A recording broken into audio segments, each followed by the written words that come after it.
Maryland's most accurate forecast. We continue to track Sandy. I'm ABC2 Chief Meteorologist Wyatt Everhart. Good weekend to you, and things will be changing weather-wise through the weekend big time. We think Sandy will make that turn from just off the Carolina coast as we go into the Sunday time period, rain beginning, and then the full brunt of what was once Hurricane Sandy becoming a nor'easter type system coming ashore, we think, early Monday morning, right through the day Monday, and could be spinning around and creating very intense weather right through Tuesday, in fact. Let's get into it a little bit more here. There's a secondary weather system that could potentially help to ramp up Sandy, and that comes in the form of a cold front, and with upper air winds, that upper jet stream kind of wrapping itself into Sandy, helping to spin up the storm, giving it a little more intensity as it makes landfall here in the mid-Atlantic states. Still that possibility the whole system will skirt just north of us into central or even northern New Jersey. That would be helpful for Maryland to avoid some of the peak storm damage. But here's the setup. Sandy coming up the coast.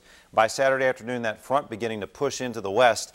The two systems beginning to converge as we go into Sunday night. Rain around here, getting breezy, and then the really intense part of the system set to arrive somewhere between Virginia Beach up through central or northern New Jersey, somewhere in that area as we go into Monday and Monday night. So that's going to be a very key time frame, and also just how intense will Sandy become as that hybrid hurricane nor'easter. That's still a bit of a question mark. The computer models seem to think it's going to be rather intense, almost like a second version of the perfect storm, but one that makes landfall. Winds to 45 miles per hour, at least gusting higher, 55, even gust above 60 potential in that worst case scenario if the storm were to come in just south of Maryland into Virginia or even southern Maryland and eastern shore. If the secondary track were to come together, that would push it closer to northern New Jersey, maybe even into southern areas of New York for the most intense weather.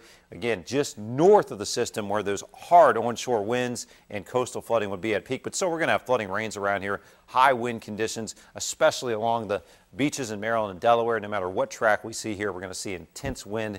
And yes, the possibility of flooding from the heavy rains as well. Bottom line setup here.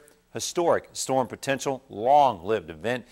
You want to take all last precautions you can. If you're watching this on Saturday early or even Saturday afternoon, even Sunday early, that'll be raining.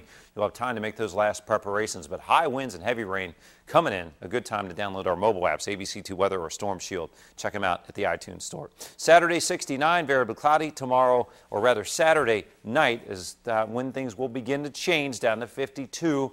Rain showers coming in, and then the rain getting heavier, breezier conditions Sunday night, and then the peak storm intensity we anticipate to be Monday, lingering into Tuesday. Tuesday will be rather gusty as well, with still a lot of rain. We'll have to see how Sandy kind of moves and shifts around the East Coast once she comes ashore. Even very ugly conditions lasting into Halloween Wednesday, perhaps. So one of those stretches of weather. You want to stay on top of the storm. We'll be here at abc2news.com, all with frequent online updates, as well as our Facebook and Twitter streams. And you'll see us on the main channel, ABC2 News, for frequent updates throughout the weekend. Stay tuned and stay safe.